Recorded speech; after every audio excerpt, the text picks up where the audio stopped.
የተከበራችሁ የማህበራዊ ሚዲያችን ተከታታዮች እንደምን አላችሁ? የከበረ ሰላምታዬን እያቀረብኩ በዛሬው ፕሮግራማችን በዲሞክራሲና የፖለቲካ ስርዓታችን በጣም ወሳኝ የሆነ ጉዳይ ይዤላችሁ መጥቻለሁ። ያው እንደምታውቁት በዚህ ዓመት 7ኛው ሀገራዊና ክልላዊ ምርጫ ይካሄዳል። ስለዚህ ምርጫና ምርጫን የተመለከቱ ጉዳዮች ላይ የተወሰነ መረጃ ለመስጠት ነው።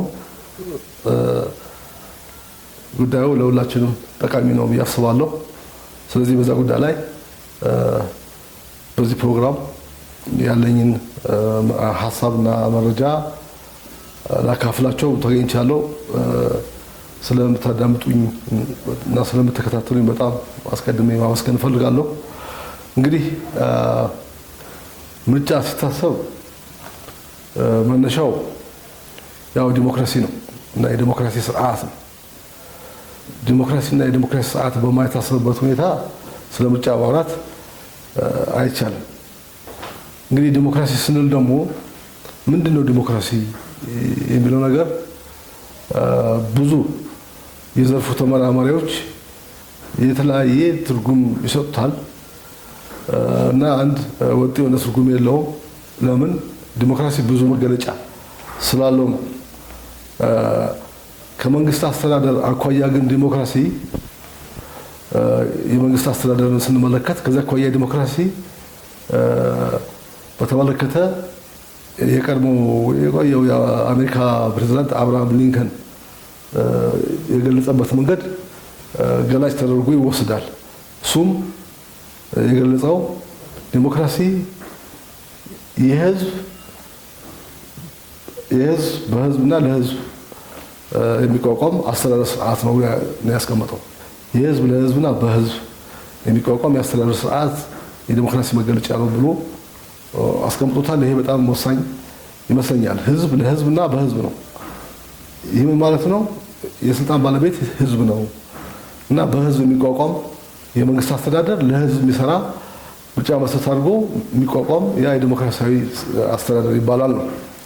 እንግዲህ ዲሞክራሲያዊ አስተዳደር ይሄ ከሆነ ዲሞክራሲ እንደምታውቁት በሁለት መልክ ነው እንግዲህ በዓለም ላይ እስካሁን የተተገበረ ያለው የነበረውም አንዱ የቀጥታ ዲሞክራሲ የሚባለው ነው። ሁለተኛው የውክልና ዲሞክራሲ ነው። እንግዲህ የቀጥታ ዲሞክራሲ አሁን በ21ኛው ክፍለ ዘመን በብዙ ሁኔታ አይተገበረም። ለምን? አሁን በ21ኛው ክፍለ ዘመን አንደኛ ያለው የህዝብ ቁጥር በጣም ብዙ ነው በየሀገሩ። ይሄን ሁሉ ህዝብ አንድ ላይ ሰብስበህ አንድ ላይ አዋይተህ ከዛው ላይ ውሳኔ ወስኖ እንዲለያይ ማድረግ አይቻልም እና ያን ውሳኔ ወደ መንግስት ፖሊሲ ተቀይሮ እንዲፈጸም ማድረግ ይከብዳል። ሁለተኛው አሁን አጠቃላይ የሚወጡ ፖሊሲዎች፣ ህጎች በጣም ውስብስብ ናቸው። ውስብስብ ስለሆኑ በዛ ጉዳይ ሙያተኛ ያስፈልጋል፣ ሙያተኛ ማማከር ያስፈልጋል። የዛን ጉዳይ ደግሞ ስራዬ ብሎ የወሰነ የሚሄድ አካል ማቋቋም ያስፈልጋል። በዚህ ምክንያት ቀጥታ ዲሞክራሲ ብዙ አሁን አይተገበርም። ግን አይተገበርም ሲባል ቶታሊ በጨራሽ አይተገበርም ማለት አይደለም። ለምሳሌ ህዝበ ውሳኔ የቀጥታ ዲሞክራሲ ነው። እንደምታውቁት በጣም ቁልፍ በሆኑ ጉዳዮች ህዝቦች በራሳቸው እንዲወስኑ ይደረጋል። ያ ህዝበ ውሳኔ ቀጥታ ህዝቡ ድምጽ ሰጥቶ የሚወስነው ነው። ስለዚህ ህዝበ ውሳኔ ቀጥተኛ ዲሞክራሲ መሆኑን መገንዘብ ጥሩ ነው። ከዛ በተረፈ በታችኛው አስተዳደር በቀበሌ ደረጃ ይህንን ተግባር መለማመድ መተግበር ይቻላል። ለምሳሌ አንድ ቀበሌ የሚኖር ህዝብ የት አካባቢ የመጠጥ ውሃ ቢወጣለት ይሻለኛል ብሎ የሚያስበው ካለ ያንን ተሰብስቦ መክሮ በድምጽ ሊወስን ይችላል። የቱ አካባቢ የደን ቦታ ይሁን፣ የቱ አካባቢ የግጦሽ ቦታ ይሁን፣ የቱ አካባቢ የጋራ ቦታችን ይሁን የሚል ነገር የቀበሌው ነዋሪ ተሰብስቦ በስፋት ተወያይቶ ሊወስን ይችላል። ያ ቀጥታ ዲሞክራሲ ነው ማለት ይቻላል። ዞሮ ዛሬ የምናወራው ስለ ቀጥታ ዲሞክራሲ አይደለም። ምርጫን ካወራን ከምርጫ ጋር የሚያያዘው ምንድነው? የውክልና ዲሞክራሲ ነው። የውክልና ዲሞክራሲ ነው ምርጫን አስፈላጊ ያደረገው። ቀጥታ ዲሞክራሲ ምን ማለት ነው? እሱ በቀጥታ ራሱ ስለሚወስን ተወካይ አያስፈልገውም። አሁን ምርጫ የመጣው ከውክልና ዲሞክራሲ ጋር ተያይዞ መሆኑን መገንዘብ ተገቢ ነው ብዬ ወስዳለሁ። እንግዲህ ውክልና ዲሞክራሲ ካወራን የሚነሱ ጥያቄዎች አሉ። ለምሳሌ አንድ 3 ጥያቄዎች ማነሳ፣ አንዱ ማን ይወከል ነው። ሁለተኛው ምን ይወከል ነው። ሶስተኛው እንዴት ይወከል የሚል ጥያቄ ይነሳል። ማን ይወከል ለሚለው እንግዲህ ማን ይወከል ለሚለው ሰው ነው የሚወክለው። ሰው ነው ሰው ወክሎት በሱ ስም በሱ ውክልና እሱ በመወከል ውሳኔ የጋራ የሆነ ጉዳይ ላይ ውሳኔ እንዲያስተላልፍ የሚሆነው። ስለዚህ የሚወከለው ሰው ነው። ምን ይወከል የሚለው ያው የህዝቦች ፍላጎት ነው የሚወከለው። ፍላጎቱ ግን በፓርቲዎች አማካኝነት የሁሉ ፍላጎት ሰፊ ስለሆነ ግን ተመሳሳይ የሆኑ ፍላጎቶች በፓርቲዎች አማካኝነት ወደ አንድ መጥተው ፓርቲዎች ያንን ይዘው የምርጫ ቅስቀሳ አድርገው ከተመረጡ ያንን ፖሊሲ ያን የተወሰነ ፍላጎት በፖሊሲ መልክ ቀርጸው ለመተግበር ይንቀሳቀሳሉ ማለት ነው። ስለዚህ ምን ይወከል የሚለው ፍላጎቶች ነው የሚሆነው። እንዴት ይወከል የሚለው ያው በምርጫ ነው። ሌላ ማለት የለም። ሰው መወከል የሚቻለው በመምረጥ ነው። በሹመት ሊወከል አይችልም። ወይ ደግሞ በድሮ ዘመን እንደነበረው በዘር ሐረግ ሊወከል አይችልም። ድሮ በንጉሳውያን ስርዓት በዘር ሐረግ ነው ሁሉ ነገር የሚሆነው፣ በዛ መልክ ነው። ስለዚህ ምርጫ የሚመጣው ከዚህ ጋር ተያይዞ ነው። ምርጫ እንዴት ይወከል በሚለው ጋር ተያይዞ እንዴት ይወከል የሚለው በምርጫ ለምን ያህል ጊዜ? ለተወሰነ ጊዜ። ለዚህ ነው በየጊዜው ለምሳሌ እኛ ጋር በየ5 ዓመቱ ምርጫ የሚካሄደው። ለምን? አንድ ቶታሊ የእድሜ ልክ ውክልና ስለማይሰጥ ነገሮች በየጊዜው እየተቀያየሩ ስለሚመጡ የተለያየ ሀሳቦች፣ ፍላጎቶች እያደጉ ስለሚመጡ በየጊዜው ማህበረሰቡ ፍላጎቱና ሀሳቡን መስጠት አድርጎ የኔ ፍላጎትና ሀሳብ ይወክልኛል የሚል አካል እንዲመርጥ ነው በየጊዜው ምርጫ የሚካሄደው። ለምሳሌ እኛ ጋር በየ5 ዓመቱ ይካሄዳል የምክር ቤቶች ምርጫ። እንግዲህ ከምርጫ ጋር ተያይዞ መነሻው ይሄ ነው። ምርጫ የመጣበት ምክንያት ያው የውክልና ዲሞክራሲን ስለምንከተል ነው። ምርጫ መነሻ የሚያደርጋቸው እሳቤዎች አሉ። ዝም ብሎ ምርጫ የሚለው እሳቤዎች አሉት ከጀርባ። የምርጫ እሳቤዎች ምንድነው? አንዱ የህዝቦች የሉዓላዊ ስልጣን ባለቤትነት ነው። ህዝቦች የሉዓላዊ ስልጣን ባለቤት ናቸው የሚል መነሻ ነው እንግዲህ ምርጫን ያመጣው። ህዝቦች የሉዓላዊ ስልጣን ባለቤት ስለሆኑ በምርጫ የተወሰኑ አካል ወክለው በእነሱ ስም እንዲያስተዳድር እንዲመራ የሚፈቅዱበት አካሄድ ስለሆነ ነው። ስለዚህ ምንድነው አብዛኛው ዘዴ የሉዓላዊ ስልጣን ባለቤት ህዝቦች ናቸው የሚል መነሻ አለው ማለት ነው። ዲሞክራሲ መነሻው እሱ ነው። ህዝብ የሉዓላዊ ስልጣን ባለቤት ነው። ማንም የተለየ ሰው ነው። ማንም የተለየ ስልጣን የለውም። ሁሉም እኩል ነው። ግን ህዝቦች በጋራ ለመኖር በጋራ ለመተዳደር የተወሰነ አካል መወከል እና ስልጣናቸውን አሳልፈው መስጠት ይኖርባቸዋል ተብሎ ይታሰባል። መነሻው ንድፈ ሀሳቡ እሱ ነው። ህዝቦች ስልጣናቸውን አሳልፈው የሚሰጡበት ነው ለአንድ አካል። ለዛ ነው የአካል ለምሳሌ ህዝቦች ስልጣናቸውን አሳልፈው ሰጥተውት በትክክል እነሱ በፈለጉት መንገድ ያልመራ ከሆነ የአካል ስልጣንን እንዲለቅና እንዳይቀጥል ማድረግ የሚችሉትም ለዛ ነው። ህዝቦች የሉዓላዊ ስልጣን ባለቤት ናቸው የሚል መነሻ ስላለው ነው። ሁለተኛው እሳቤው ህዝቦች እኩል የፖለቲካ መብት አላቸው ነው። ያ ማለት ሁሉም ዜጋ እኩል የፖለቲካ መብት አለው። ስለዚህ እኩል የፖለቲካ መብት ስላለው ማለት ነው በምርጫ ይሳተፋል ማለት ነው። ይሄ ጉዳይ ሁሌም አልነበረም። በዓለም ታሪክ ስንመለከት ከዲሞክራሲ አኳያ ተያይዞ ሁሉም ሰው እኩል መብት ነው፣ የፖለቲካ መብት አልነበረውም። ለምሳሌ ጥቁሮች በአሜሪካ እስከ ሰዎቹ ድረስ የሲቪል ራይት ሙቭመንት እስከሚባለው የሲቪል ራይት እንቅስቃሴዎች ጋር ተያይዞ እስከዚያ ድረስ እኩል መብት አልነበራቸው። የፖለቲካ መብት ሴቶችም እንደዚሁ እኩል የፖለቲካ መብት አልነበራቸው። እንዲሁ በቅርቡ በ1970ዎቹ ድረስ እኩል የፖለቲካ መብት አልነበራቸውም። ለምንድን ነው ይሄ? ከማህበረሰቡ እሳቤ ተነስቶ የፖለቲካ መብት ያለው የተወሰነ አካል ነው የሚል እሳቤ ስለነበረው፣ አሁን ግን እሱ ኦልሞስት በዓለም ላይ እየቀረ ነው። ሁሉም ሰዎች እኩል የፖለቲካ መብት አላቸው። በሚወጣ ህግ መሰረት ለምሳሌ እኛ ጋር እድሜው 18 ዓመት የሞላው ማንኛውም ዜጋ መምረጥ መብት አለው። 22 የሞላው ደግሞ የመመረጥ መብት አለው። ይሄ ለሁሉም ዜጋ እኩል የተሰጠ መብት ነው። በጾታ በሶሪኛ ገንዘብ የለም። በጾታ በብሔር በሃይማኖት ምናምን የሚገደብ አይደለም። ሁሉም ይሄ መብት አለው። ይሄ እኩል የፖለቲካ መብት እንግዲህ ምርጫ እሳቤ የሚያደርገው አንዱ እሱን ነው። እኩል የፖለቲካ መብት መኖር ነው። ሶስተኛው እሳቤ የሚያደርገው ምንድነው? በማህበረሰቡ ውስጥ የተለያየ ፍላጎቶች፣ አመለካከቶችና እሳቤዎች አሉ ነው። በማህበረሰቡ ውስጥ የተለያየ አመለካከት፣ ፍላጎትና እሳቤዎች አሉ። እነዚህ አመለካከት፣ ፍላጎትና እሳቤዎች መኖር ነው ምርጫንም አንድ አስፈላጊ ያለው። ይሄን መቀበል ነው።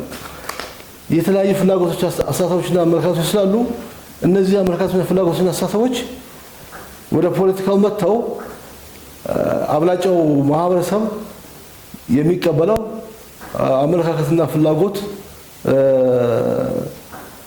ተቀባይነት እንዲያገኝ ይደረጋል በምርጫ ተብሎ ስለሚታሰብ ነው። ስለዚህ በማህበረሰብ ውስጥ የተለያዩ ፍላጎቶች፣ አመለካከቶችና አስተሳሰቦች እንዳሉ መቀበል ይጠይቃል ምርጫን የምንቀበል ከሆነ እና እነዚህ ደግሞ ወደ ፖለቲካው አውድ መጥተው ህዝቡ ቀርቦለት የተሻለውን ለሁላችንም ይሆናል የሚለውን መምረጥ እንዲችል ነው። እንግዲህ ምርጫ የጋራ የሆኑ ጉዳዮችን በጋራ ለመወሰን የሚያስችል አካል መኖር አስፈላጊነት ነው። ምርጫ ያስፈልገው ሰው ልጅ ማህበራዊ ነው።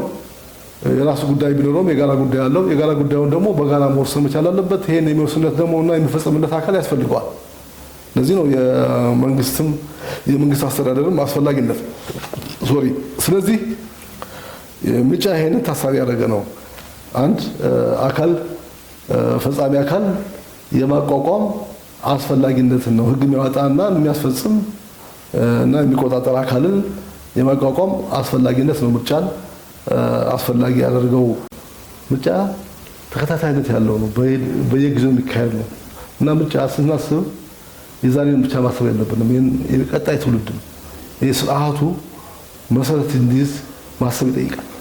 ለምን ከምርጫ ውጭ መንግስት የሚባል የመንግስት አስተዳደር የሚባል ነገር ሊኖር አይችልም። ከዛ ውጭ ከወጣን ሌላ ስርዓት ነው የምንገባው። የአምባገነናዊ ስርዓት፣ የወታደራዊ ስርዓት፣ እንደዚህ አይነት ነገር ሰው ደግሞ በአንደኛው ክፍለ ዘመን ተቀባይነት የለውም፣ በእኛ ማህበረሰብ ተቀባይነት የለውም። ስለዚህ ምርጫ ተከታታይነት ያለው ጉዳይ መሆኑን መውሰድ ተገንዝቦ በየጊዜው በየአመቱ የተሻለ እያደረጉ ለመሄድ መስራት ይጠይቃል። በዚህ አመት የተካሄደው ምርጫ ከዲሞክራሲያዊነት አኳያ ከአሳታፊነት አኳያ ምን ያህል ደረጃ አድጓል እያልን በየጊዜው እየገመገምነው እያሳደግነው መሄድ ያለብን እንጂ በአንድ አመት የሚደረግ ምርጫ ፍጹም ሊሆን አይችልም። ይህም በአደጉ የሚባሉ በዲሞክራሲ ያደጉ የሚባሉ ሀገሮችም የሚታይ ነው። በየጊዜው ችግር ያጋጥማቸዋል። ያን እያስተካከሉ ከአንዱ ምርጫ የቀጣዩ ምርጫ እያስተካከሉ የተሻለ እያደረጉ ይሄዱ ነው አሁን ካሉበት የደረሱት። እኛም ያን ማድረግ ይጠበቅብናል እና ከዚህ አኳያ ፓርቲዎች በየወቅቱ መሳተፍ አለባቸው። ተሸነፉም ማሸነፍና መሸነፍ ያለ ነው። በምርጫ ተሸነፉም ማሸነፉም ራሱ የምርጫ እና የዲሞክራሲ ስርዓት ልምዱን ማስቀጠሉ ለሀገር ጠቃሚ ነው የሚል እሳቤ መያዝ ይጠበቅባቸዋል ብዬ አስባለሁ። እንግዲህ ምርጫ ስንመለከት ምርጫ ፕሮሰስ ነው፣ ሂደት ነው። ይሄ ሂደቱ ቢያንስ 3 ምዕራፎች አሉት። እነዚህ 3 ምዕራፎች ለማየት ያው ለማንኛውም መራጭ እነዚህ መገንዘብ ይጠቅመዋል። ተመራጭም ሆነ መራጭ ያው የሲቪክ ኤጁኬሽን ወይ ደግሞ የሲቪክ ትምህርት ይሰጣል። እኛም ነው እየሰጠን ያለ ነው። ለምን እንደ ህገ መንግስትና ፌደራል ማስተምረው ማዕከል ይመለከተናል የሲቪክ ኤጁኬሽን መስጠት። ለዛ ነው አሁን ስለ ምርጫ የምናወራው። እና ምርጫ 3 ምዕራፎች አሉት። የመጀመሪያው ምዕራፍ ቅድመ ምርጫ፣ ከምርጫ በፊት ቅድመ ምርጫ ወይ ደግሞ የዝግጅት ምዕራፉ ነው። በዚህ ምዕራፍ ምንድነው የሚሰራው የሚለውን ማወቅ ጥሩ ነው። ለምን በእያንዳንዱ ምዕራፍ ዜጋው መሳተፍ አለበት። እሱ የሚመለከቱ ጉዳዮች ስላሉት የማይመለከቱ ጉዳዮች የሉም። እና በመጀመሪያው ምዕራፍ የሚሰራው የቅድመ ምርጫ ወይ ደግሞ የዝግጅት ምዕራፍ የሚባለው አንደኛው ትምህርት መስጠት ነው። ለዜግነት የስነ ዜጋ ትምህርት የመስጠት ነው ለማህበረሰቡ ስለ ምርጫ፣ ስለ ዲሞክራሲ፣ በዚህ ዙሪያ የትምህርት መስጠት አንዱ የቅድመ ምርጫ ስራ ነው። ሁለተኛው የምርጫ ጣቢያዎችና የምርጫ ክልሎችን ማደራጀት ነው። ይሄ በቅድመ ምርጫ የሚሰራ ነው። ምርጫ ቦርድ አሁን እሱን ለማደራጀት እንቅስቃሴ እያደረገ ነው። የምርጫ ጣቢያ አለ። በጣቢያ ደረጃ ነው ምርጫ የሚሰጠው። ደግሞ እዛ ደግሞ የጣቢያዎች የሚጠቃልልበት የምርጫ ክልል ይባላል። በዛ እነዚህ የማደራጀት ስራ የሚሰራበት ነው። ሌላው ምርጫ ቅስቀሳ የሚካሄደው በዚህ በቅድመ ምርጫ ነው ራሱ። እኛ ግን አሁን ተጀምሯል መስሎኛል። በቴሌቪዥን ምናምን እነዚህ የፓርቲዎች የውይይት ክርክር የማድረግ ስራ የምርጫ ቅስቀሳ ይባላል። በዚህ ወቅት ፓርቲዎች፣ ተወዳዳሪዎች ያላቸው ፖሊሲ፣ ያላቸውን ራዕይ፣ ያላቸውን ምላክን ለማከናወንና ሀገሪቱ ከየት ወዴት ለመውሰድ እንዳሰቡ የሚያቀርቡበትና ህዝቡ በእውቀትና በመረጃ ላይ የተመሰረተ ምርጫ እንዲያካሄድ የሚቀሰቅሱበት ወቅት ነው በአንዱ። ሌላው ቁሳቁስ ስርጭት ነው። ይሄ ምርጫ ቦርድ የሚሰራው ነው። ምርጫ ቦርድ የምርጫ ቁሳቁስ ያሰራጫል ማለት ነው። በዚህ በቅድመ ምርጫ ወይ ደግሞ በቅድመ ምርጫ ጊዜ። ሌላው የመራጮችና የተመራጮች ምዝገባም ይካሄዳል። በዚህ ወቅት መራጩ ይመዘገባል። በየምርጫ ጣቢያው እድሜው 18 እና እዛ በላይ የሆነው በምርጫ ህጉ መሰረት በምርጫ ጣቢያ ይመዘገባል። ይሄ የምርጫ ደግሞ ተወዳዳሪዎች የሚመዘገቡበት ነው። ያንዳንዱ ፓርቲ በፓርቲ እጩዎችን ያስመዘግባል። በግል የሚወዳደር ካለም እንደ እጩ ይመዘገባል። ይሄ እንግዲህ በአጠቃላይ በቅድመ ምርጫ የሚከናወኑ ተግባራት ናቸው። እነዚህ ተግባራት አሁን በእኛ ሀገር እየተከናወኑ ያሉት ብዙዎቹ በዜና ምናምን እንደምሰማው እየተከናወኑ ያሉት የተጣቀቁን አይደሉም። ለምሳሌ የመራጮች ምዝገባ የካቲት 7 ነበር የሚጀምረው። ተራዝሞ የካቲት 28 ይጀምራል የሚል ነገር ሰምቻለሁ። በዛ ወቅት ሁላችንም መመዝገብ ይጠቅማል። ሁላችንም ይጠቅማል የሚለውን ፓርቲ ወይም ግለሰብ መምረጥ ጠቃሚ ነው። እንግዲህ ሁለተኛው ደግሞ የምርጫ ምዕራፍ ነው። ደግሞ ምርጫ ምዕራፍ ወይም የተግባር ምዕራፍ ነው ይሄ የሚባለው። በዚህ ምዕራፍ የሚከናወኑ ነገሮች ከድምፅ መስጠት ጋር የተያያዘ ነው። እንግዲህ በምርጫ ምዕራፍ ድምፅ መስጠት ነው ትልቁ ተግባር። ያው እያንዳንዱ የምርጫ ካርድ የወሰደ ዜጋ በምርጫ ጣቢያ በመገኘት ለፈለገው ፓርቲ ድምፅ የሚሰጥበት ምዕራፍ ነው። ይሄም ራሱ ያፈጻጸም ሂደት አለው። እዛ ታዛቢዎች ይገኛሉ። የተወዳዳሪ ፓርቲ ታዛቢዎች አሉ። የምርጫ ጣቢያ ሰራተኞች አሉ። የምርጫውን የሚከታተሉ የሚመዘግቡ ምን የሚሉ እና በየምርጫ ጣቢያቸው ሄደን ምርጫ የምንሰጥበት የምርጫ ምዕራፍ ይባላል። ቀጥሎ መጨረሻው ድህረ ምርጫ ነው። ሶስተኛው ምዕራፍ ድህረ ምርጫ ያው ምርጫው ካለቀ በኋላ የሚከናወኑ ተግባሮች ናቸው። እነዚህ እንግዲህ የመጀመሪያው የድምፅ ቆጠራ ይካሄዳል። ያው ድምፅ ተሰጠ መቆጠር አለበት በየጣቢያው የትኛው ፓርቲ የትኛው ግለሰብ ምን ያህል ድምፅ እንዳገኘ እዛ ያሉ ምርጫ አስፈጻሚዎች እና እዛ የተዋቀሩ ኮሚቴዎች ይኖራሉ። ከፖለቲካ ፓርቲዎችም ከነዚህም የተቋቋሙ ኮሚቴዎች ይኖራሉ። እነሱ ድምፅ ይቆጥራሉ እና ድምፅ ቆጥረው በጣቢያ የተገኘውን ድምፅ ይመዘግባሉ ማለት ነው። ከዛ ውጤት በየደረጃው ከጣቢያ ጀምሮ ይገለጻል። ይሄ ነው በዚህ የድህረ ምርጫ የሚከናወነው። ከዛ ቅሬታዎች ካሉ ማስተናገድ ነው። ቅሬታዎች የሚቀርቡ ካሉ ከጣቢያ ጀምሮ በየደረጃው የሚቀርብ ስርዓት አለ። በዛ ስርዓት መሰረት ቅሬታዎች ቀርበው ቅሬታዎች እንዲፈቱ ይደረጋል። ከዛ መጨረሻ በየጣቢያውና በየምርጫ ክልሉ አብላጫ ድምጽ ያገኘው ድርጅትና ግለሰብ ይታወጃል እና ይታወቃል ማለት ነው። ከዛ በኋላ መጨረሻ ላይ መንግስት መስረታ ነው የሚሆነው። እንደ ሀገር የህዝብ ተወካዮች ምክር ቤት ይቋቋማል ማለት ነው። የህዝብ ተወካዮች ምክር ቤት አብላጫ ወንበር ያገኘው ፓርቲ ወይም ደግሞ የፓርቲዎች ጥምር አንድ ፓርቲ አብላጫ ድምጽ ካላገኘ ከሌሎች ጋር ኔጎሺዬሽን ወይ ደግሞ ውይይት ያደርግና ጥምር ፓርቲ ይመሰርታል። ከዛ ላይ ያ መንግስት ይመሰርታል ማለት ነው። ከዛ መንግስት ተመሰረተ ማለት ነው። ከዛ ቀጥሎ እንግዲህ የሚሆነው ምንድነው? ለቀጣይ ምርጫ እንደገና አዲስ ዝግጅት ይጀምራል ማለት ነው። ስለዚህ በአጠቃላይ የምርጫ ሂደት 3 ደረጃዎች ወይ ደግሞ 3 ምዕራፎች አሉት። ያው ቅድመ ምርጫ፣ ምርጫና ድህረ ምርጫ እና እንደዚህ ነው ያካተተ መሆኑን መገንዘብ ለመራጩ ህዝብ ጠቃሚ ነው። በእያንዳንዱ የምርጫ ምዕራፍ ከኔ የሚጠበቀውን አድርጌያለሁ የሚለውን ነገር ራሱን ለማየት ይጠቅመዋል። በአጠቃላይ እንግዲህ ስለ ምርጫ ሂደት መሆኑና ምርጫ ደግሞ እነዚህ ምዕራፎች አሉት መሆኑ ይሄ የትም ዓለም ነው፣ እኛ ጋር ብቻ አይደለም። እነዚህ ምዕራፎች አሉት። ለምን ቅድመ ምርጫ፣ ምርጫና ድህረ ምርጫ ሁሌም አለ በየትም ዓለም ይሄን ያለው። እንግዲህ ከዚህ በኋላ የተወሰነ ማለት የምፈልገው በዚህ በምርጫ ሂደት እያንዳንዱ የህብረተሰብ ክፍል ወይ ደግሞ የማህበረሰቡ ክፍል ሚናው ምንድነው፣ ምን ሚና አለን ብሎ ያስባል የሚለው ነገር ማየት ጥሩ ነው። ለምን ሁላችንም የሚጠበቀብን ሚና ካልተወጣን የተሳካና ዴሞክራሲያዊ የሆነ ምርጫ ማካሄድ አይቻልም። ምርጫ የምርጫ ጉዳይ ብቻ አይደለም። ምርጫ ቦርድ ያስተባብራል፣ ይመራል። ምርጫው የመንግስት ብቻ አይደለም። መንግስት ምርጫው የተሳካ እንዲሆን ሰላማዊ እንዲሆን ከሰላምና ጸጥታ አኳያ ከሌሎች አኳያ ስራውን ይሰራል እንደ መንግስት። ግን ሁላችንም የራሳችን ሚና ካልተወጣን ምርጫ ቦርድና መንግስት ቢንቀሳቀሱ የተሳካ ምርጫ ልናደርግ አንችልም። ይሄ ግልጽ ነው።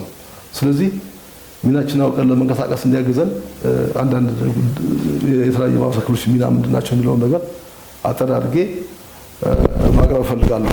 ሁሉም የጋራ ሚና አለው፣ መንግስት ጨምሮ፣ ተፎካካሪ ፓርቲዎች ጨምሮ፣ ስልጣን ላይ ያለው ፓርቲ ጨምሮ የጋራ ሚና አለ። ደግሞ የራሱ ተናጠል ሚና አለ። አሁን የጋራ ሚናውን ስንመለከት የመጀመሪያው የሆነው የህዝብን ሉዓላዊ ስልጣን ባለቤትነት መቀበል ነው። መቀበልና ስልጣን ባለቤት ነው ብሎ ያንን ለመተግበር መዘጋጀት ነው። ይሄ የሁሉ ሚና ነው። ለምን ህዝብ ሉዓላዊ ስልጣን ባለቤት ነው ብለን ካልተቀበል ምርጫ የሚባል ነገር አይታሰብም። አይ እኔ ነኝ ስልጣን ባለቤት የሚል የሆነ ፓርቲ ካለ ትክክል አይደለም ማለት ነው። ስለዚህ መነሻው የሁሉም መቀበል ያለበት ሚና ህዝብ የሉዓላዊ ስልጣን ባለቤት ነው። ስለዚህ ህዝብ የሉዓላዊ ስልጣን ባለቤትነቱን የሚገልጽበት ምርጫ መከናወን አለበት እና ይሄ ምርጫ በአግባቡ እንዲከናወን የራሴን ድርሻ መውጣት አለ ብሎ ማሰብ አለበት። ምርጫው በትክክል አልተካሄደ ማለት ህዝቡን የሉዓላዊ ስልጣን መሆኑን አለመቀበልና የሱ ስልጣን መቀማት ነው የሚሆነው። ህዝብ በትክክል እንዲወስን ካላስቻል ነው። ስለዚህ ያንን ሁላችንም መረዳት አለብን። የምርጫ አለመሳካት ወይ ዲሞክራሲያዊ አለመሆን ወይ ደግሞ ችግር መፈጠር እኮ የአንድ አካል ጉዳይ አይደለም፣ የህዝብ ጉዳይ ነው። ህዝቡ እኮ ይሄ ችግር ሲፈጠር የኔ ሉዓላዊ ስልጣን እንዳልተገብር ችግር ተፈጥሮብኛል ብሎ ማሰብ አለበት። ስለዚህ የራሴ ጉዳይ ነው ብሎ ነው ምርጫ በትክክል እንዲፈጸም መስራት ያለበት። በተቀመጠው ህግ አለ፣ ምርጫ ህግ አለ፣ ከህገ መንግስት ጀምሮ የምርጫ ህግ አለ። እነዚህ ህግና ስርዓቶች ተከትሎ ምርጫውን በተሳካ መንገድ እንዲካሄድ ሁላችን መስራት አለብን ማለት ነው። ሌላው ምንድነው? ስልጣን መያዝ ያለበት በህግና በህግ ምርጫን መሰረት አድርጎ ነው የሚል እምነት መያዝም የሁላችንም ጉዳይ ነው። ዞዞ ምርጫ ያለ ህግ ሊከናወን አይችልም። ያው ለምርጫ ህግ አለ፣ ከህገ መንግስቱ ጀምሮ ህገ መንግስቱ ደግጓል። ለምሳሌ አንቀጽ 9 ላይ ስልጣን በህገ መንግስቱ መሰረት አድርጎ በተቀመጡ ህጎች እንደሚያዝ አስቀምጧል። ከዛ ውጭ ስልጣን መያዝ አግባብ አይደለም እና ትክክል አለመሆኑን ደንግጓል። ምርጫችን ደግሞ ያው ምርጫ በየ5 ዓመቱ እንደሚካሄድ ህገ መንግስቱ ደንግጓል። ይሄን የሚያስፈጽም የምርጫ ቦርድም ህገ መንግስታዊ ሆኖ ተቋም ተቋቁሟል። በህገ መንግስት ተቋቁሞ ተቋም ነው። ስለዚህ የህገ መንግስቱ ጀምሮ ሌሎች ህጎች አሉ። ስለዚህ እነዚህን ማክበር የግድ ነው። ምርጫን ማካሄድ የሚቻለው በህግ ነው። ህግ የማይገዛው ምርጫ የለም። ለምን ያ ጨዋታውን የሚወስነው ህጉ ነው እንጂ ማንኛውም አንድ ፓርቲ እንደፈለገ ሊጫወት አይችልም። ህግና ህግ መስት አድርጎ መጫወት አለበት። ጨዋታው ደግሞ ችግር ካለበት ያ ችግሩ ቀርቦ የሚታይበት ስርዓት አለው። እስከ ጠቅላይ ፍርድ ቤት የሚሄድ የችግሮች የሚፈታበት ስርዓት አለ በምርጫ። ስለዚህ ይሄንን ተገንዝበን ምርጫን ህግና ህግ መስት አድርገን ለማከናወን መንቀሳቀስ የሁላችንም እንደ ማህበረሰብ ሚናችን ነው። ሌላው ምርጫ በምናካሄድበት ጊዜ በሚመጣበት ጊዜ በትክክለኛ መረጃ ላይ ተነስተን መወሰን አለብን። በአሁኑ ዘመን እንደምታውቁት የመረጃ ናዳ ነው ያለው። ያው ማህበራዊ እንደ ያለ የሌለ ነገር የለም። የማይመጣ መረጃ የለም። የማይመጣ ኢንፎርሜሽን የለም። ያን ሁሉ ትክክል ነው ብለን መውሰድ የለብንም። ማጣራት አለብን። አጣርተን በትክክለኛ መረጃ ላይ ተመስርተን እና ምክንያታዊ ሆነን መወሰን አለብን።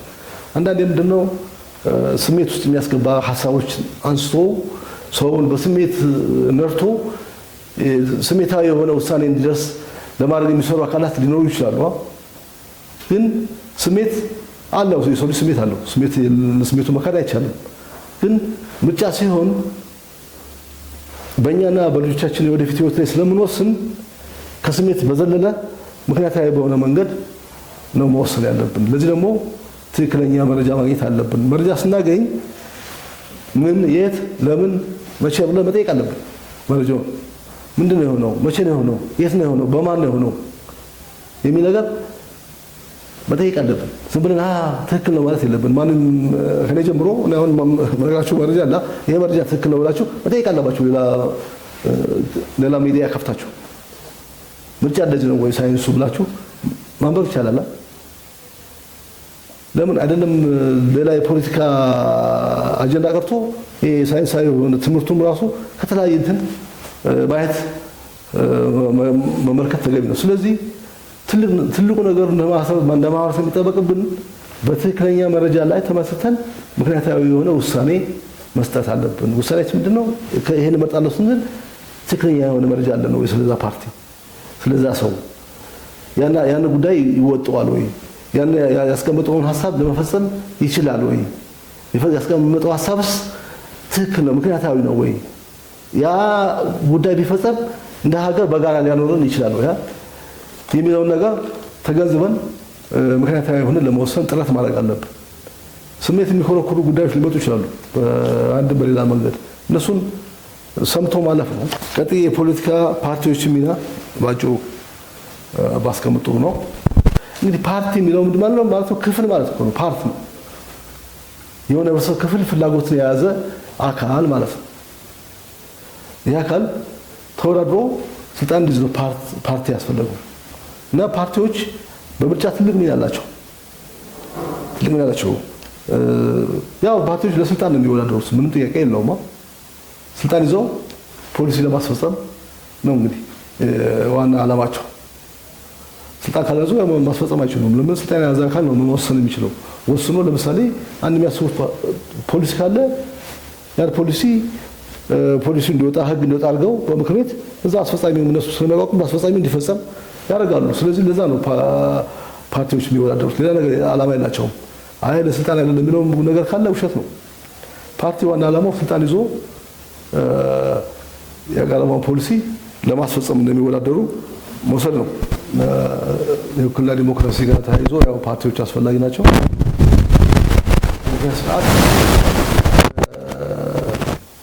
ምርጫ ጋር ተያይዞ ያለ ፓርቲ ስርዓት እንግዲህ የፓርቲ ስርዓት ስንመለከት ሶስት አይነት የፓርቲ ስርዓቶች አሉ ይባላል። አንደኛው የአንድ ፓርቲ ስርዓት የሚባል ነው። ይሄ ዲሞክራሲያዊ ስርዓት ነው ማለት አይቻልም። አንዳንድ ሀገሮች እኛ ጋር ቀደም ሲል ደርግ ስርዓት ጊዜ እንደነበረው አንድ ፓርቲ ብቻ በህግ የሚፈቀድበት ስርዓት እሱ የአንድ ፓርቲ ስርዓት ይባላል። ሌላው የሁለት ፓርቲ ስርዓት ይባላል። ይሄ የሁለት ፓርቲ ስርዓት የብዝሃ ፓርቲ ስርዓት ነው ውስጡ። ግን የብዝሃ ፓርቲ ስርዓት ቢሆንም በሂደት ሁለት ፓርቲዎች ጠንካራ ሆነው አንድ ሀገር ላይ ይወጣሉ። እዛ በኋላ ስርዓቱ የሁለት ፓርቲ ስርዓት ይመስላል እና የሁለት ፓርቲ ስርዓት ይባላል። ለምሳሌ አሜሪካ አሁን ሪፐብሊካን እና ዲሞክራቶች አሉ፣ ሁለት ፓርቲ። ግን የአሜሪካ ህገ መንግስት ሌላ ፓርቲ እንዳይኖር አይከለክልም። አሉ ፓርቲዎች ሌሎችም ስቴት ውስጥ ያሉ ፓርቲዎች አሉ፣ ስቴት ፓርቲዎች ወይም ሪጂናል ፓርቲዎች አሉ፣ ሌሎች ፓርቲዎች ይወጣሉ። ግን ሁለቱ ፓርቲዎች በቃ ምንድነው ተጽዕኖ ፈጣሪ ሆነው ስለወጡ ከሁለቱ ውጭ በምርጫ መንግስት የመሰረት ፓርቲ ሊወጣ አልቻለም። ግን አይከለከልም። እሱ የሁለት ፓርቲ ስርዓት ይባላል። ለምሳሌ እንግሊዝም እንደዛው ነው። ብዙ ጊዜ የኮንሰርቫቲቭ እና የሌበር ፓርቲው ናቸው ሁለቱ እንትኑ ነው የወጡት፣ ተጽዕኖ ፈጣሪ ሆነው የወጡት። ሌላ ፓርቲ ይጀምራል፣ ይንቀሳቀሳል። ግን የነሱን ያህል መንግስት በመመስረት ፓርላማ መቀመጫ በመያዝ ብዙ እንትን ስለሌለ የሁለት ፓርቲ ስርዓት ተብሎ ይወሰዳል። የብዝሃ ፓርቲ ስርዓት እንግዲህ ብዙ ፓርቲዎች የሚንቀሳቀሱበት ነው። በየጊዜው የተለያየ ጥምር ፓርቲም የተፈጠረ ጥምር ፓርቲዎች የተፈጠሩ መንግስት የሚመሰረትበት ነው። እንግዲህ የብዝሃ ፓርቲ ስርዓት ብዙ ፍላጎቶች ወጥተው እዛ ውድድር ተደርጎ አብላጫ ድምፅ ያገኘው ፍላጎት ወይም ፓርቲ ወደ ስልጣን ይመጣ የሚያደርግ ስርዓት ነው። ይሄ እንግዲህ እያንዳንዱ ስርዓት የራሱ አድቫንቴጅ ያለው እሱን አሁን በዚህ አልሄድበትም። አጠቃላይ ግን 3 አይነት ፓርቲ ስርዓቶች እንዳሉ እነዚህን ማወቅ ተገቢ ነው ብዬ ወስዳለሁ። ፓርቲዎች የተለያዩ ናቸው። አንዳንዶቹ ውጤታማ ፓርቲ ይባላሉ። ውጤታማ ፓርቲ የሚለው ምንድነው? በየጊዜው በሚደረግ ምርጫ ከሚይዘው የፓርላማ መቀመጫ አኳያ ነው። በየወቅቱ የሚደረግ ምርጫ ላይ ተከታታይነት ያለው መቀመጫዎችን እየያዘ መሄድ ፓርቲ ከሆነ ውጤታማ ፓርቲ ይባላል። ሌሎች ፓርቲዎች ግን ውጤታማ ሊባሉ አይችሉም። ዝሮ ዝሮ የፓርቲ ዓላማ ምርጫ አሸንፎ መቀመጫ አግኝቶ መንግስት መስርቶ ፖሊሲ ለማስፈጸም ነው። ስለዚህ ውጤታማ ለመሆን መስራት አለባቸው ማለት ነው። ግን ሲሰሩ ህግና ሀገን ተከትለው መስራት የግድ ይላቸዋል። ፓርቲዎች ህግና ህገ መንግስታዊ ስርዓት ካልተከበረ እነሱም በነፃ መንቀሳቀስ አይችሉም። የፈለጉትን ያላቸው ፖሊሲ ወይ ደግሞ አጀንዳ ወይ ደግሞ ፕሮግራም በተገቢው ሊያስተዋውቁ አይችሉም። ትክክለኛ ዲሞክራሲያዊ ምርጫም ሊካሄድ አይችልም። ስለዚህ ህግና ህገ መንግስታዊ ስርዓትን ማክበር አለባቸው እነሱ ራሳቸው እና ማስከበር አለባቸው። አባሎቻቸውም ህግና ህገ መንግስታዊ ስርዓት ተከትለው እና አክብረው እንዲንቀሳቀሱ ማስተማር አለባቸው። ያው ፓርቲዎች በነፃነት የመንቀሳቀስ መብት አላቸው ሲባል ነፃነት ከምን ጋር አብሮ የሚመጣ ነው? ከተጠያቂነት ጋር ከኃላፊነት ጋር አብሮ የሚመጣ ነው። ነፃነት ብቻውን የለም በአየር ላይ። ነፃነት ካለ ኃላፊነት አለብህ ማለት ነው፣ ተጠያቂነት አለብህ ማለት ነው። ስለዚህ ያንን መውሰድ እና ያንን ተከትለው መንቀሳቀስ ለሀገራችን የምርጫ ስርዓት መዳበርና የዲሞክራሲ ስርዓት መዳበርም ወሳኝ ነው። እንደዚህ አይነት ፓርቲዎች እያደጉ እየበዙ ሲሄዱ ነው ዲሞክራሲው እና ምርጫውም እያደገ ይበልጥ ዲሞክራሲያዊ የሆነ ይበልጥ ውጤታማ የሆነ የሚሄደው። ሌላው ትክክለኛ መረጃ መስጠት አለባቸው። በተዛባ መረጃ ማህበረሰብን አጭበርብሮ ስልጣን ማግኘት ማሰብ የለባቸው። ማህበረሰቡ የሆነ የመረጃ ክፍተት አለበት በሚል ባለበት የመረጃ ክፍተት ገብተው በዛ የተወሰነ ድምፅ አግኝቶ ስልጣን ለመያዝ መንቀሳቀስ ይሄ ጠቃሚ አይደለም። ለሀገር ግንባታ፣ ለዲሞክራሲያዊ ስርዓት ግንባታ፣ በማህበረሰቡ ውስጥ ለሚኖር በፓርቲዎች ላይ ለሚኖር እምነት አፍራሽ ነው የሚሆነው። ለምሳሌ ሳይንሳዊ የሆኑ ጉዳዮችን ልክ እነሱ ስልጣን ላይ ቢወጡ እንደማይፈጽሟቸው አድርገው ማውራት አንዳንዴ ይሄ በአንድ ወቅት ምርጫ ላይ ሰምቻለሁ ነኝ ብሎ ህዝቡ አሁን ካለው ኢኮኖሚ ችግር ከሚያጋጥመው እንትን አኳያ ያንን ወስዶ ልክ እንደ ትክክለኛ ሳይንሳዊ ጉዳይ መረጃ ሀሳብ አድርጎ ማቅረብ ተገቢ አይደለም። ስለዚህ ትክክለኛ የሆነ ሳይንሳዊ የሆነ መረጃና ከአሉባልታ ከጥላቻ ቅስቀሳ ወጥቶ ትክክለኛ የሆነ የነሱን በኢኮኖሚ በማህበራዊ በፖለቲካ ምን ማድረግ እንደፈለጉ እንዳሰቡ የሚያሳይ ሳይንሳዊ ትንታኔ ያለው እና ኮንቴክስቹዋል አገራዊ ሁኔታን የያዘ ሀሳብ ማቅረብ አለባቸው። ሰውን በዛ ነው አቅርቦ በዛ ነው ማሸነፍ ያለባቸው። የማይጠቅም ሀሳብ ነገ እነሱ ስልጣን ይዙ የማይፈጽሙትን ሀሳብ ሊፈጸም የማይችል ሀሳብ ማቅረብ ጠቃሚነት የለውም። ይህን ያለማድረግ ባለማድረግ የሀገሪቱ የዲሞክራሲና የምርጫ ስርዓት ላይ ፖዚቲቭ የሆነ አስተዋጽኦ ወይ ደግሞ አዎንታዊ የሆነ አስተዋጽኦ ማድረግ ይጠበቅባቸዋል። ሌላው በምርጫ ወቅት የምርጫ ሕጉን ተከትሎ መንቀሳቀስ ይጠበቅባቸዋል። የምርጫ ሕጉ ተቀምጧል። የምርጫ አሰራር ስርዓት አለ። ቅሬታ ካለ የቅሬታ አፈታት ስርዓት አለ። ከዛ ውጭ ግን የህዝብ ስሜት ቀስቅሼ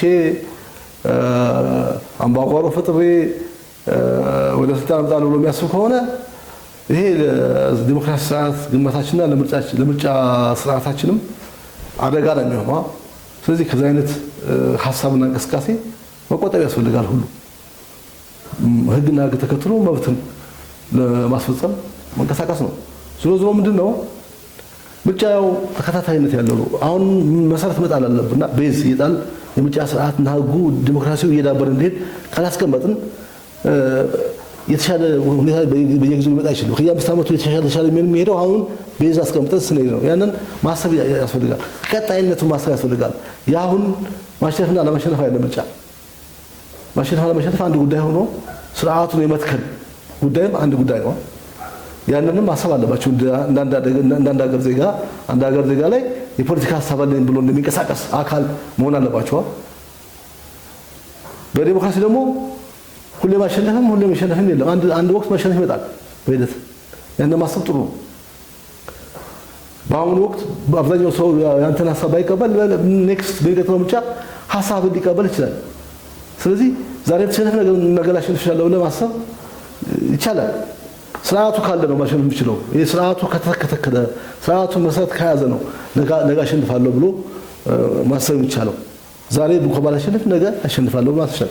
ሌላው ደግሞ በምርጫ የተወሰነ መቀመጫ ማግኘትን ማሸነፍ ነው።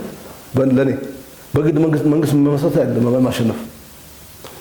የወከለውን አካል ሀሳብ ይዞ መቀመጫ ይዞ ፓርላማ ገብቶ መሞገትም ማሸነፍ ነው ለኔ። በግድ ስልጣን መንግስት ላይ ካልመሰረትኩ አብላጫ መቀመጫ ከሌለ ተብሎ መታሰብ የለበትም። አንድ መቀመጫ ማግኘትም ማሸነፍ ነው። ያ መቀመጫ ይዘህ የወከለውን ህዝብ ሀሳብ ታቀርባለህ። ሀሳቡ ወደ ህግ ወደ ፖሊሲ እንዲገባ አብረህ ትሰራለህ ስልጣን ከመንግስት ከመሰረተው ፓርቲ ጋር። ስለዚህ ማሸነፍ ሲባል የመንግስት ለመመስረት የሚያስችል ድምፅ ማግኘት ማለት ብቻ አይደለም። መቀመጫ ማግኘትም ማሸነፍ ነው። ስለዚህ ለዛ ያንን ታርጌት አድርገው መስራት አለባቸው። ለምሳሌ 1997 የነበረው ምርጫ የኢትዮጵያ የምርጫና የዲሞክራሲ እድገት የከሸፈበት ለማስባው ነው። ምንድነው ተፎካካሪ ፓርቲዎች ያሸነፉት እንኳን ወንበርና ትይዞ መቀጠል አልፈለጉም። ይሄ በጣም አክሳሪ ነው። ያኔ ያገኙት መቀመጫና እንትይዞ ቢቀጥሉ ነው አሁን ያለው የምርጫና የዲሞክራሲ እድገት የለ ይደርስ ነበር ብሎ ማሰብ ነው። ግን እኔ ካላሸነፍኩ እኔ መንግስት ካልመሰረትኩ ብቻ ያገኛለሁ ከሆነ ይሄ ለስልጣን ያለን እይታ ችግር አለ ማለት ነው። ለስልጣን ያለን እይታን ማስተካከል ይጠይቃል እና ፓርቲዎች በተቻለ መጠን ደግሞ የሚያቀርቧቸው እጩዎች ስለመዋጋቸው በስማቸው የተከበሩ በቂ ችሎታ ያላቸው ቢሆኑ ጥሩ ነው። ፓርላማ ገብተው ኮንትሪቢዩት አስተዋጽኦ የሚያደርጉ ቢሆኑ ጥሩ ነው። ዝም ብሎ እጩ በሚል ለማህበረሰቡ አላማ የማይሆን ሰው ገብቶም የራሱን አስተዋጽኦ ማድረግ የማይችል ሰው እጩ ማቅረብ የጥሩ ነው ብዬ አላስብም። አንዳንድ እዚህ ጋር ሁለት አይነት ቲዮሪ አለ። በአንድ በኩል የሚላለ አንድ ፓርላማ ህዝቡን ነው መምሰል ያለበት፣ የህዝቡ ነጸብራቅ ነው መሆን ያለበት የሚል አለ። ለምሳሌ ማለት ነው ይሄ የኢትዮጵያ ህዝብ 80% አርሶ አደር ከሆነ ፓርላማው 80% አርሶ አደር መሆን አለበት ነው ያባባላ። ለምን የህዝቡ ሪፍሌክሽን መሆን አለበት የሚሉ አሉ አንዳንዶች። የህዝቡ ሪፍሌክሽን መሆን አለበት የሚሉ አሉ። አንዳንዶች ደግሞ አይ በቀጥታ ህዝብ ሪፍሌክሽን ሳይሆን የህዝቡን አስተሳሰብ ፍላጎት የያዘ አካል ከሆነ ችግር የለውማ የሚሉ አሉ። እኔ ማምነው ሁለቱንም ሚዛን የጠበቀ ቢሆን ጥሩ ነው። ህዝቡንም ማንጸባረቅ መሆን የለበትም። ዝም ብሎ የሆነ የኤሊት ስብስብ መሆን የለበትም። የሆነ አንድ ተማን እናውቃለን የሚል ኤሊት ስብስብ መሆን የለበትም። ለምን ኤሊት አይደለም የሚመረጠው፣ ህዝቡ የሚመርጠው የህዝቡ ተወካይ ነው የሚመረጠው። ስለዚህ ሁለቱም ያሰናሰለ ቢሆን ጥሩ ነው። ይሄ ፓርቲዎች ጉዳይ ነው፣ ጉዳይ አይደለም። ነው ሀሳብ ለመስጠት ነው። ፓርቲዎች እጩ ሲመለምሉ ምን ማየት እንዳለባቸው ሀሳብ አቅርበው እነሱም እንዴት እየሰሩ እንደሆነ አላውቅም። እንግዲህ እንዴት እንደሚመለምሉ እጩ ፓርቲዎችም በግል የሚወዳደሩት 97 ላይ በጣም ተበላሽቶ ነበር የእጩ ምልመላው። ያው እኔ ማውቃቸው ነበሩ አሁን አማራ ክልል ምክር ቤት የገቡ ምናምን በጣም በስማቸው የተበላሹ ጥሩ ያልሆነ ሰው የነበራቸው ሰዎች ተመርጠው ገብተዋል። ዝም ብሎ የጥላቻ ነው ይሄ የጥላቻ ምርጫ ይባላል። የሌላውን እንትን ስለዚህ ይሄ ለሀገር አይጠቅምም የሚል ነገር አለኝ በእኔ እይታ። ሌላው ፓርቲዎች ከራሳቸው ከፓርቲ ጉዳይ አልፈው ስለ ሀገር ጉዳይ ማሰብ አለባቸው። በሚንቀሳቀሱበት ወቅት የፓርቲ ጉዳያቸው አለ ኦኬ፣ ግን የሀገር ጉዳይ መኖሩን መርሳት የለባቸው። ሀገር ችግር የሚፈጥር ለሀገር የሀገር ብሔራዊ ጥቅም አሳልፎ የሚሰጥ ጉዳይ ላይ መግባት የለባቸውም ስልጣን ለማግኘት ተብሎ።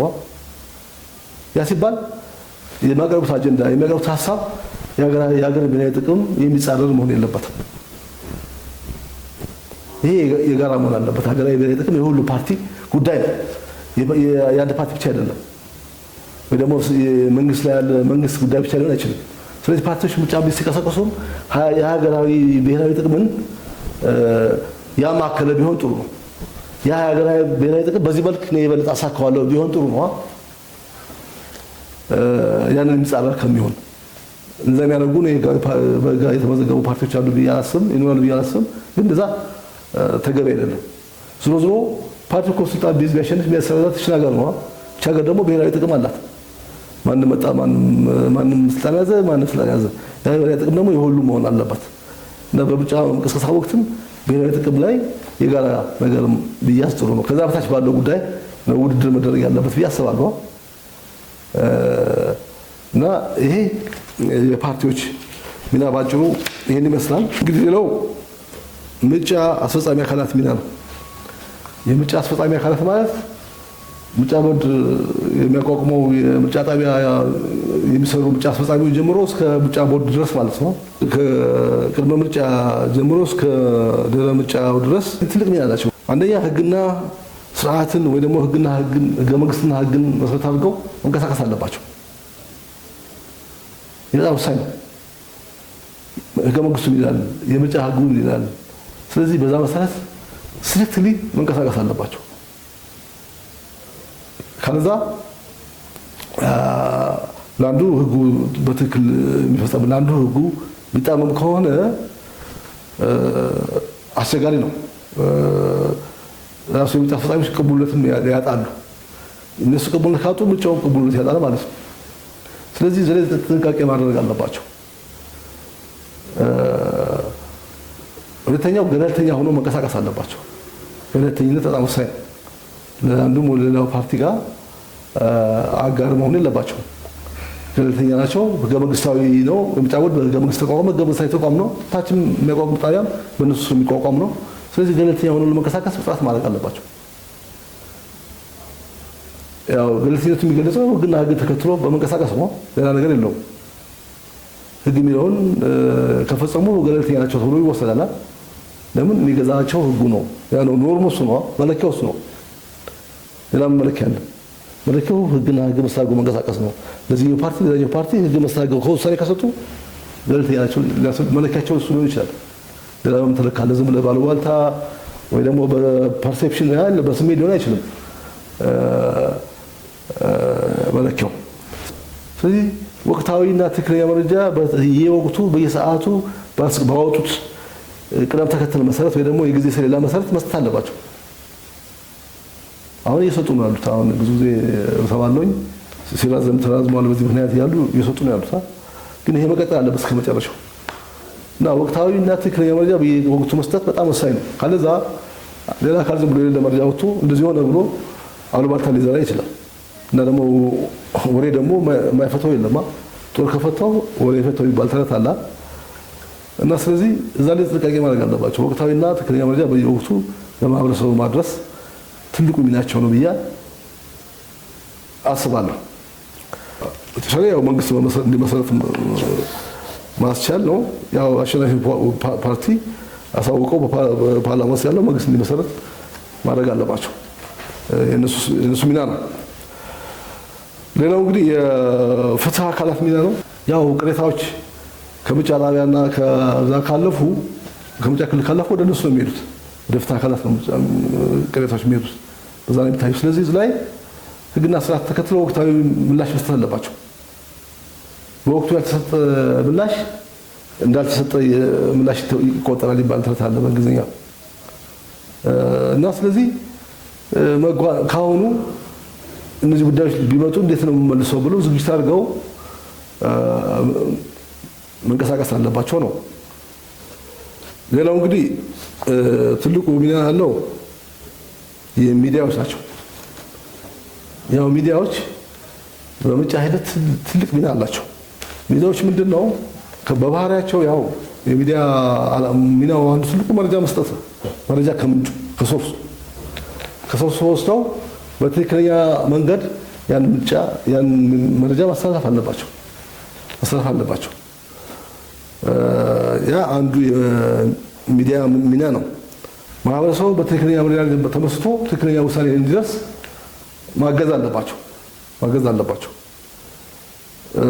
ይህን ያግዛሉ። ለምሳሌ የተፎካካሪ ፓርቲዎችን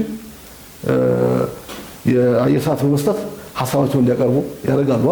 ያ ማህበረሰቡ በትክክለኛ መረጃ ተመስርቶ ውሳኔ እንዲሰጥ ማገዝ ማለት ነው። የአየር ሰዓት ሰጥተው ተፎካካሪ ፓርቲዎች ሀሳባቸውን እንዲያቀርቡ አሁን እንደምናየው ባለፈው እንደነበረው የክርክሮችን በማካሄድ ማህበረሰቡ በየአንዳንዱ ፓርቲ የሚያስበውን በቂ ግንዛቤ እንዲኖረው እንዲይዝና በትክክለኛ መረጃ ተመስርቶ ውሳኔ እንዲደርስ ማድረግ ያስችላሉ ማለት ነው። ይሄ ትልቅ ሚና ያላቸው ሚዲያዎቹ። ለምን ማህበረሰቡ ያው በሚዲያ ሲሆን ቶሎ ጉዳዩ ደርሰዋል። ያው ፓርቲዎች በግላቸው የሚያደርጉት ጥረት እንዳለ ሆኖ በየአካባቢው የሚያደርጉት ቅስቀሳ የምርጫ ቅስቀሳዎች እንዳሉ ሆኖ፣ ሌላው በምርጫ ወቅት ትክክለኛ መረጃዎችን ማቅረብ አለባቸው። ሁለተኛ ደግሞ ማህበረሰብ ከማህበረሰብ የሚያጋጭ የሚያጣላ አንድ ማህበረሰብና ከሌላ ማህበረሰብ ጋር አብሮ የማያኖር ሀሳቦችን ይዘው መንቀሳቀስ የለባቸው። ይሄ በጣም ወሳኝ ነው። ለምን ሚዲያ የግጭት ምንጭ ሊሆን ይችላል። በተቃራኒው ደግሞ የአብሮነትና የዲሞክራሲያዊ ምርጫ አጋዥ ሊሆን ይችላል። ስለዚህ ላይ የምናቀርበው መረጃ ምን አይነት መረጃ ነው? ትክክለኛ መረጃ ነው ወይ የሚል የምናቀርበበት ሰዓት ትክክለኛ ሰዓት ነው ወይ የሚለውን ማሰብ አለባቸው። መረጃ ስላገኘ ዝም ብላ አትመት ነው ሙሉ የሚዲያ ኃላፊነት አለ።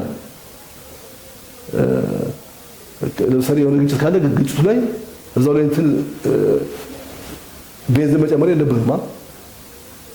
የሰማው መረጃ ቢኖር እንኳን ያዛርገው ግጭቱ ከወረደ በኋላ ልታስተላልፈው ትችላለህ። ዝሮ ዓላማ ማህበረሰቡ በሰላም አብሮ እንዲኖር አብሮነት እንዲጠናከር ጠንካራና ዲሞክራሲያዊ ሀገር እንዲገነባ ከሆነ ምርጫው ላይ ቢሆን በምርጫ ጋር ተያይዞ ዝም ብሎ አሉባልታ ሊወራ ይችላል። የሰሞኑን አሉባልታ ሁሉ ይዘህ ያን የምታወራ ከሆነ አስቸጋሪ ነው የሚሆነው። እንደዛ ያደርጋል ብዬ አላስብም። ግን እንደዛ አይነት ተልዕኮ ያላቸውም ሊኖሩ ይችላሉ እና ስለዚህ አሁን በማህበራዊ ሚዲያ በጣም ሁሉም ሰው ጋዜጠኛ በሆነበት ዘመን ማህበራዊ ሚዲያ ላይ የሚሰሩ ሰዎች መጠንቀቅ አለባቸው። በምርጫ ወቅት ከሌላው ወቅት የተለየ ነው። ወቅቱን ግንዛቤ ማድረግ አለባቸው። በምርጫ ወቅት ቀልድ ተብሎም አንድ ማህበረሰብና ማህበረሰብ የሚያጋጭ አንድ ማህበረሰብ የሚያኳስ ሌላ ነገር ማቅረብ ማህበረሰቡን ወደ አላስፈላጊ እንትን ውስጥ ይከታል። ስሜት ውስጥ ከቶ ወደ አላስፈላጊ ግጭት ውስጥ ከቶ ምርጫው ያልተሳካል እንዲሆን ሊያደርግ ይችላል። ስለዚህ ማህበራዊ ሚዲያ ያሉ ሰዎችም የሆኑ ሰዎች ስለሆኑ ሰው ናቸው አይደል? ማህበራዊ ሚዲያ የሚሰሩ ልጆች ሂውማን ቢንግ ያለው ሰው ከሆነ ደግሞ ሰው ያስባል። ማያስብ ሰው የለም፣ ውሸቱ ነው እንጂ አውቆ እና አስቦ ምክንያታዊ ሆኖ ማቅረብ አለበት። እሱ አንድ የሆነ ፎሎወር ስላገኘ ላይክ ስላገኘ አገር ባለመሸለባት ማሰብ አለበት። መንግስት የሚያደርገው እንትን ይኖራል፣ ግን አስራት ማስከበር የሚያደርገው ቁጥጥር ግን ከቁጥጥር በፊት እኛ ራሳችን መቆጣጠር ያለብን ብዬ አስባለሁ። እኔ አሁን እዚህ ተነስቼ የሆነ ነገር ማህበረሰብ የሚያገጭ ነገር ማለት አይገባኝም። ማህበረሰብ ወደ ጥሩ ነገር የሚመራ ነገር ነው ማቅረብ ያለብኝ። በተለይ በምርጫ ወቅት አስቸጋሪ አደጋ እንደውም እነዚህ ማህበራዊ ሚዲያዎች ይሄ ያሸነፈ የተሸነፈ ይሄን ያህል ድምጽ ከላይ ያገኘ ምናምን የሚል ውስጥ መግባት ያለባቸው ብዬ አላስብም። ምርጫ ቦርድም በሚያደርገው እንትን መረጃ የሚሰጠው ለሚኒስትሪ ሚዲያዎች ነው ብዬ አስባለሁ ብዙ ጊዜ እና ሲሪየስ መሆን አለባቸው ብዬ አስባለሁ። በጣም አስቸጋሪ ወቅት ነው ምርጫ ወቅትና ማህበራዊ ሚዲያዎች ዝም ብለው ሁሉ ማለት አይደለም። የዚህ አይነት ዝንባሌ ያላቸው ማህበራዊ ሚዲያዎች ጥንቃቄ ቢያደርጉ ለነሱ ነው ይጠቅማቸዋል። ሀገር ሰላማዊ ስትሆን ዲሞክራሲያዊ ስትሆን የተሳካ ምርጫ ስናካሄድ ነው ተስፋ የሚኖራት እና የተስፋ ደግሞ ለሁላችን ነው፣ ለማንም አይደለም። ለሁሉም ሰው ተስፋ ነው እንጂ እኔ አሁን ዝም ብዬ የሆነ ነገር ተሳድቤ ምን ብዬ የሆነ ሳንቲም ስላገኘው እና ሆዴን ስለሞላሁኝ ምንም የሚመጣ ለውጥ የለም። በግለሰብ ደረጃ ምንም እኮ ከአንድ እንጀራ በላይ የሚበላ የለም፣ እዛ በላይ የሚበላ የለም፣ ከአንድ ልብስ በላይ የሚለብስ የለም፣ ምንም ነገር የለም እኮ አንድ አልጋ ላይ የሚተኛ ሁሉ የፈለገ ነው። ስለዚህ እዚያ ማሰብ ይጠይቃል። ይሄ ዝም ብሎ ፍሪኪ ነኝ ምናምን እንደዚህ ነኝ የገባኝ ነኝ ምናምን አልገባውም። እሱ የገባው ሰው አስተዋይ ነው፣ የገባው ሰው ምክንያታዊ ነው፣ የገባው ሰው ለሀገር ያስባል፣ የገባው ሰው ለማህበረሰብ ያስባል። የገባው ሰው እንደዛ ነው የሚገባኝ። ሌላው ሲቪክ ማህበራት ሚና ነው። ሲቪክ ማህበራትን በምርጫ ወቅት ምን ያላቸው አንደኛው ማስተማር ነው። የሲቪክ ኤጁኬሽን አሁን እንደማስተማሩ እንደዚህ ስለ ምርጫ፣ ስለ ዲሞክራሲ ማህበረሰቡ ስለሚጠበቅበት ሌሎች አካላት ስለሚጠበቅባቸው ሚዲያ ስለሚጠበቃቸው እነሱ ራሳቸው ስለሚጠበቃቸው ማስተማር አለባቸው። እያስተማሩ ነው አይደለም አላውቅም፣ ኢንፎርሜሽን የለኝም። ከኛ ጋር አብረን ብናስተምር ደስ ይለኛል፣ ግን አብሮን የሚሰራ ብዙም የለም። ካሉ ይሄን ሰምቶ ቢመጡ አብረን እንሰራለና እኛም አንዱ ስራችን ይሄ ነው። ህገ መንግስትና ፌዴራሊዝም አስተምሮ ማለት ሁሉ ጉዳይ ይመለከተዋል። ህገ መንግስት የማይነካው ነገር የለም። ምርጫ ብትል ህገ መንግስት ውስጥ አለ፣ ዲሞክራሲ ብትል ህገ መንግስት ውስጥ አለ። ስለዚህ ህገ መንግስት ፌዴራል ስርዓቱ ስለ ምርጫ ላይ ራሱ ባህሪ ያለው እንደ በኋላ የተወሰነ ነገሮች ላለው ምርጫና ፌዴራል ስርዓት ነው የሚለው የተለየ ባህሪ ስላለው ፓርቲዎችም ማወቅ ያለባቸውን ጉዳይም ስላለ በፌዴራል ስርዓትና በአህዳዊ ስርዓት ያሉ ፓርቲዎች አንድ ያሉ በምርጫ በተመለከተ ስለዚህ ሲቪክ ማህበራት አንደኛ ማስተማር ነው። ሁለተኛው ያው ይታዘባሉ። ምርጫ ቦርድ ፈቃድ ከሰጣቸው ፈቃድ ተቀብለው ይታዘባሉ። እና እዛ ላይ ሲታዘቡ they have to be neutral ፓርሻል መሆን የለባቸው ወይ ደግሞ ገለልተኛ መሆን አለባቸው። ልክ እንደ ምርጫ ቦርድ እነሱ ገለልተኛ ሊሆኑ ይጠበቃል። እነሱ አድቮኬት የሚያደርጉት ሀሳብ ይዟል ይሄ ፓርቲ ብለው ያን ፓርቲ መደገፍ የለባቸውም በሚታዘቡበት ወቅት። ያው ይታወቃል እነሱ ብዙ ጊዜ የሚይዙት ሀሳብ ያው ፈንድ የሚያደርጓቸው ድርጅት ሀሳብ ሪፍሌክሽን የሚሆነው ያው ሲቪክ ማህበራት ብዙ ጊዜ ያው በተለይ ልጆቹ በፈንድ የሚተላለፍ ፈንድ የሚያደርገው ድርጅት ደግሞ አላማ አለው እና ያንን ተውት እነሱ ኒውትራል ሆኖ ገለልተኛ ሆኖ መታዘብ አለባቸው። እንግዲህ ያው ምርጫ እና ዲሞክራሲ ያላቸውን ግንኙነትና ምርጫ እንዴት ይከናወናል፣ ምን አይነት ምዕራፎች አሉት፣ በምርጫ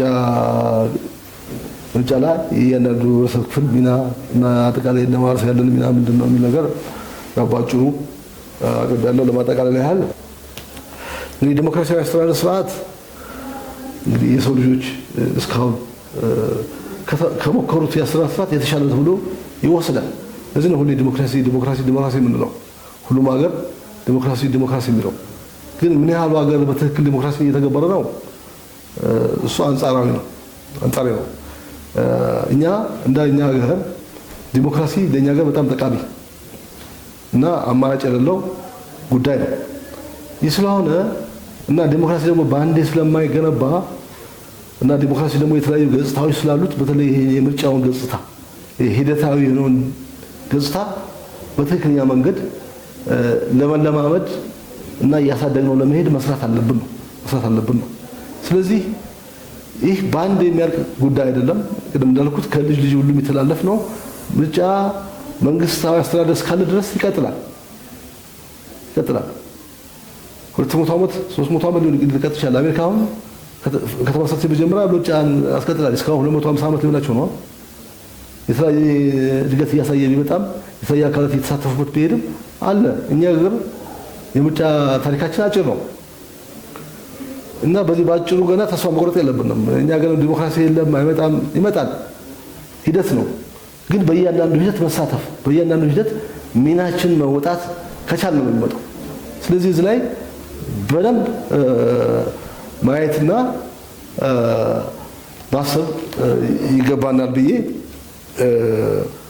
ነው የማቀርበው። አጠቃላይ ምርጫ ዲሞክራሲያዊ የሚሆነው ፍትሃዊ የሚሆነው በእኛ ነው። በእኛ ተሳትፎና በእኛ ትክክለኛ ሚናችን በመወጣት ትክክለኛ ያልሆነውን ደግሞ ባለመቀበል ነው። ስለዚህ ሀገራችን ኢትዮጵያ ቀጣይነት ያለው የዲሞክራሲ ስርዓት ግንባታን ተሳካ ምርጫችን ተሳካ እንዲሆን ሁላችን ሚናችን እንወጣ።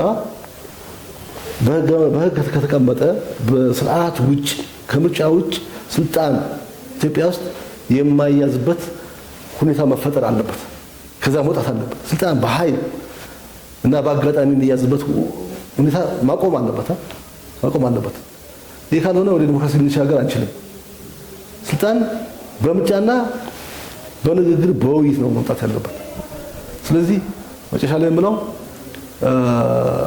የሰራተኛው ሀገራዊ ምርጫችን የተሳካ እንዲሆን ሁላችንም ሚናችንን እንወጣ። ሀገራችን ኢትዮጵያ ተስፋ ያላት ሀገር ናት። ተስፋዋ ግን ተግባራዊ የሚሆነው በእኛ ነው፣ በልጆቿ ጥረት ስለሆነ ሁላችንም ሚናችንን እንወጣ።